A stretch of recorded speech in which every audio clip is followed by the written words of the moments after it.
வணக்கம் மக்களே, காஞ்சிபுரம் பக்கத்துல இப்படி ஒரு இடமாங்க.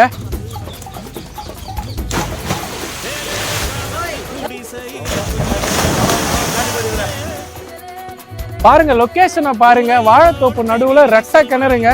இங்க ஜாலியா பசங்க எல்லாம் குளிச்சு என்ஜாய் பண்றாங்க.